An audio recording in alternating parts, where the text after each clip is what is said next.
Salut les players, on se retrouve pour une nouvelle vidéo, le Maroc qui punit le Lesotho, le Maroc qui éteint le Lesotho, je peux Le pas dire Maroc mieux. en démonstration, tu peux le dire. Ouais, là Non, c'était pour le coup, vraiment leçon de football, ça fait peur. Hein. et ça fait très très peur. Là, tu vois, autant tout à l'heure on rigolait, autant là, tu vois, on est un peu... Là, tu vois, on reste tranquille. Elle va être intéressante cette canne. Vraiment, elle va être intéressante. Parce que là, ce qu'il prépare là, ça fait peur. En plus, à domicile, hein. Ouais, Ils seront à ouais. domicile. Ils seront à domicile. On vous attend, supporters marocains, pour débattre dans les commentaires. On envoie le générique et on en parle juste après. C'est parti.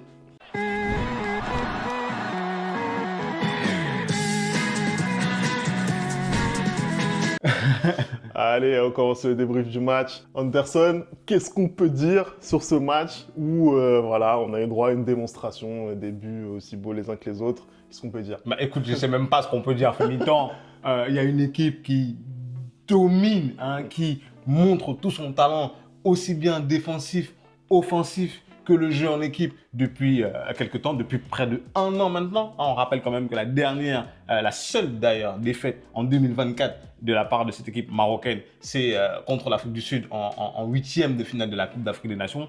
On avait placé cette équipe comme notre favorite pour la CAN en Côte d'Ivoire. Malheureusement, il s'est passé ce qui s'est passé. Hein. Je pense qu'il y a eu peut-être un trop plein de confiance. Hein. Ils n'ont pas forcément jugé les adversaires africains comme à leur mesure en tout cas. Hein. Ils sortaient quand même d'une demi-finale de Coupe du Monde, donc c'était très très difficile aussi de faire autrement. Mais là, depuis cette déroute, donc contre l'Afrique du Sud 2-0, bah écoute, tout va bien au Maroc. Hein. Ils n'ont plus perdu du tout. Et surtout que chaque match, ils te mettent des scores en fait. Là, ce soir, j'ai même pas le temps de m'asseoir, 1-0.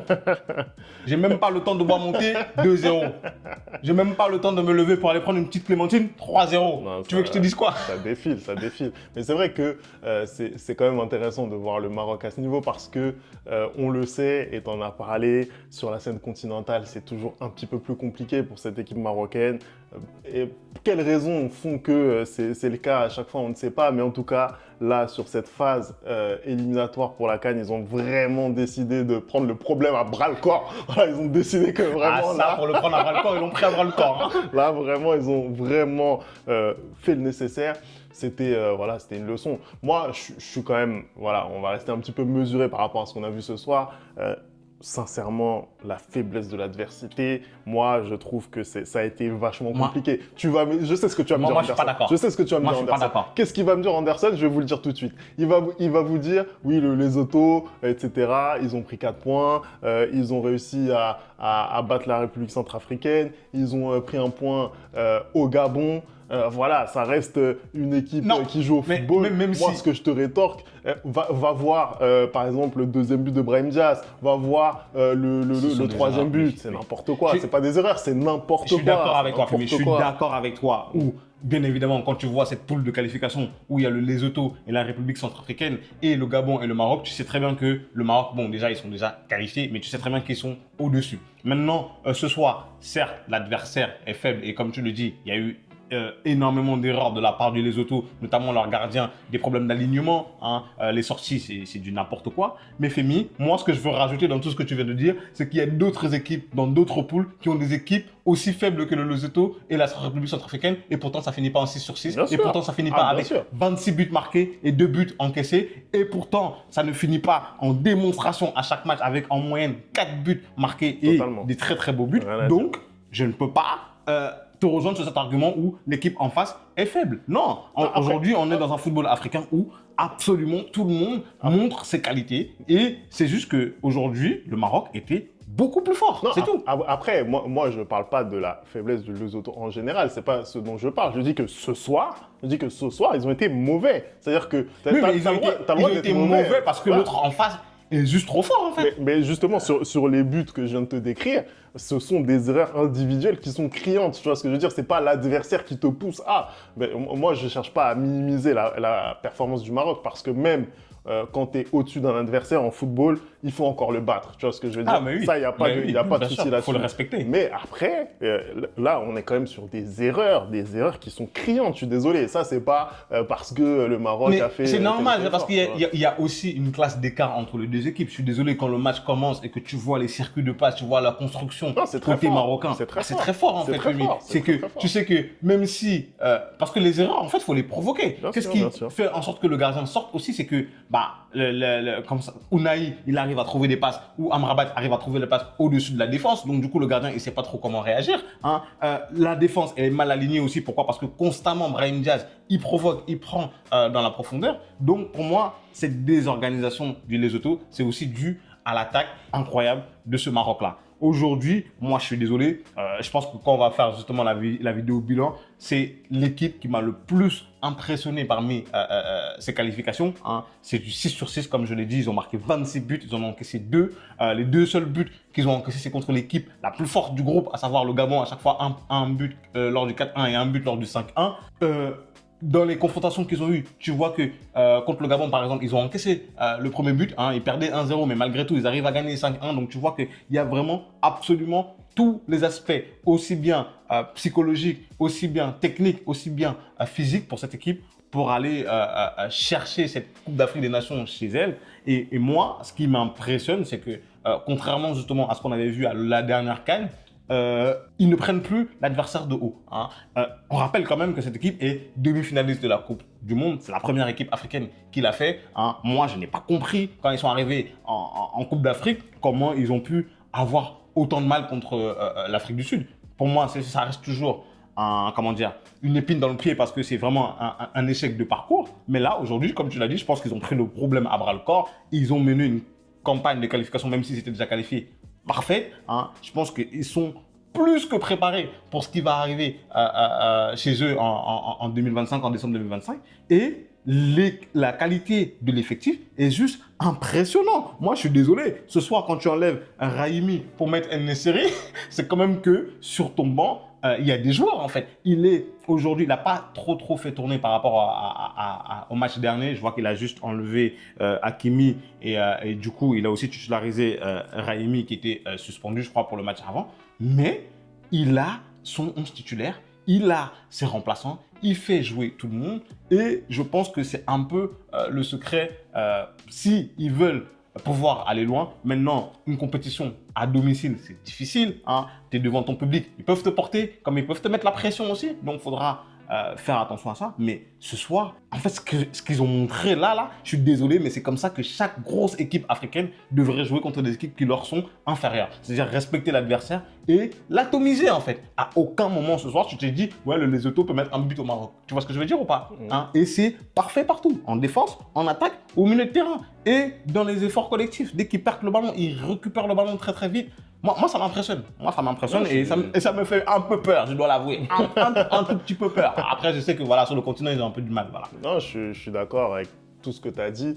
Moi, ce que je trouve intéressant, c'est l'émulation qu'a réussi à créer Regragui parce que, effectivement, bon, il y a une équipe qui est partie jusqu'en demi-finale de la Coupe du Monde avec certains leaders. Il y en a pour qui ça a été plus compliqué ensuite en club. Voilà, je pense à des joueurs comme Azdin Ounahi, par exemple, là, qui est parti en Grèce chercher du temps de jeu. Je peux penser à des joueurs comme Sofiane Amrabat aussi, qui est parti en Turquie à Fenerbahçe pour trouver du temps de jeu. Mais quand ils arrivent en sélection, quand ils arrivent dans ce collectif mis en place par Regragui, bah, tout de suite les repères sont présents et on les sent vraiment heureux d'être ensemble. Moi, ça me frappe à chaque fois sur les buts, à chaque fois comment ils sont contents tous ensemble. Après, il y a des éléments perturbateurs qui sont plus dans l'équipe.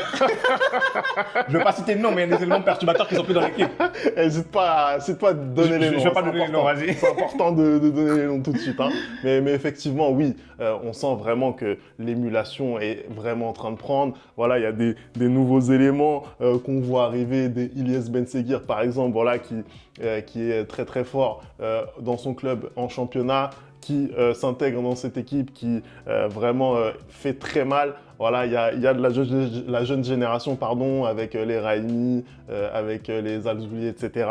C'est très fort, je suis désolé. Et ça, je pense que là, ils sont partis pour quelques années, vraiment, parce que le renouvellement a bien été enclenché. Bah écoute, surtout que parmi les nouveaux éléments que tu viens de citer, je pense que tu as oublié un élément très, très, très essentiel, à savoir Brahim Diaz. Je pense que la naturalisation de Brahim Diaz fait plaisir à absolument tous les Marocains. moi qui suis madrilène, je le vois évoluer quelques minutes de temps à autre dans mon club parce que voilà, l'entraîneur que j'ai sur le banc, apparemment, lui, il voit pas le football comme tout le monde, hein, parce que les matchs de Brahim Diaz, je suis désolé, les rentrées de Brahim Diaz, même au Real Madrid, sont juste fantastiques. Et c'est criminel de mettre ce mec sur le banc. Donc j'espère que Carlo Ancelotti, ce soir, tu étais devant ta télé, il t'a bien allumé et que prochain match du Real Madrid, bah, Brahim Diaz, il sera titulaire. Parce que je suis désolé, la manière dont il change totalement le jeu de cette équipe marocaine, elle est juste fantastique. Et il n'y a pas une touche plus que l'autre en fait. C'est-à-dire qu'il a une vision du jeu qui est juste parfaite. Et moi, je prends un plaisir à le regarder jouer. Là, j'ai allumé ma télé. À chaque fois qu'il avait le ballon, il se passait un truc en fait. Et à chaque fois, soit il fait le bon dribble, soit il fait la bonne passe, soit il fait la bonne passe en profondeur. C'est juste magnifique. Franchement, Brahim Diaz, merci pour le football que tu développes. Merci parce que tu me fais plaisir. Moi, quand je regarde le football, c'est ça que j'ai envie de voir. Et Ancelotti, s'il te plaît, mets le titulaire.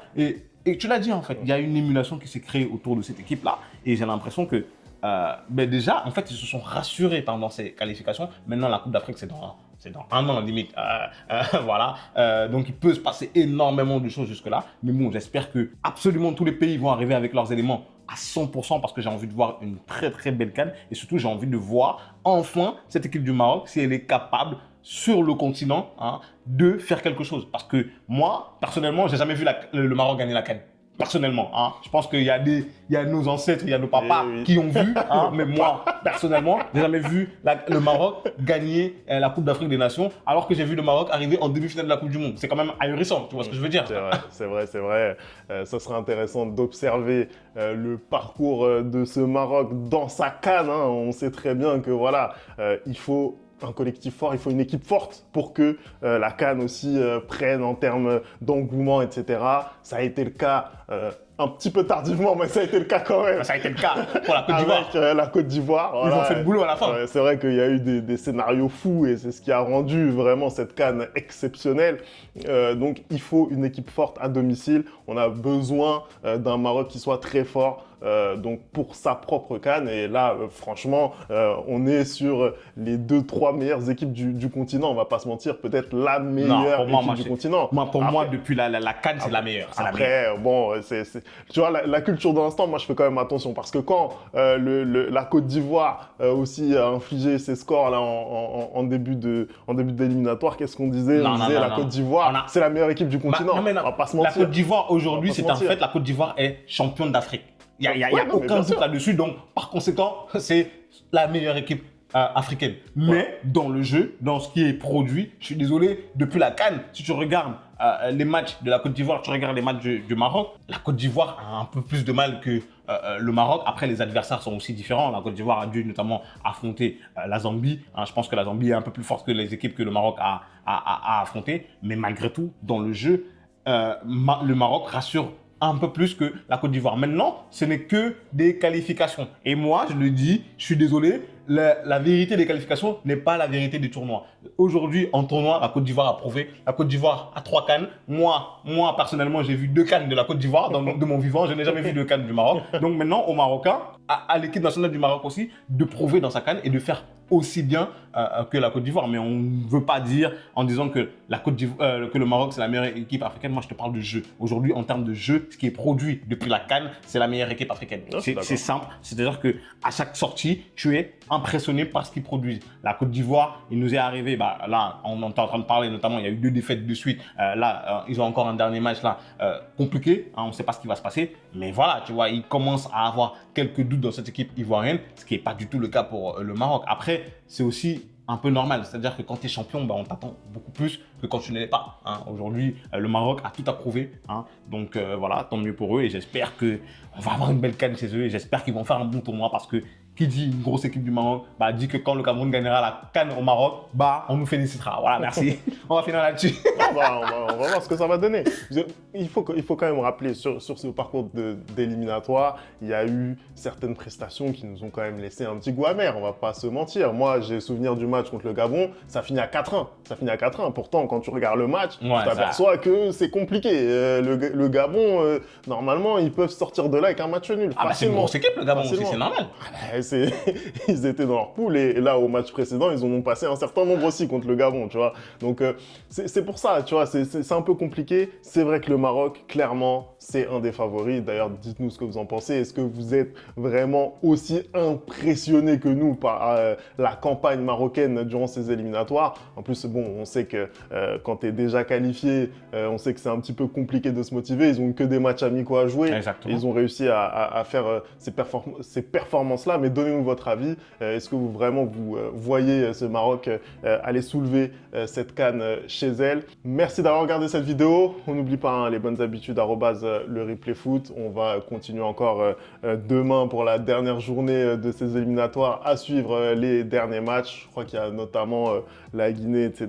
qui n'est pas encore qualifiée. Très, très gros match. Hein. Et puis, on va faire le bilan de ces éliminatoires avec les 24 équipes qualifiées. Donc, on connaîtra demain.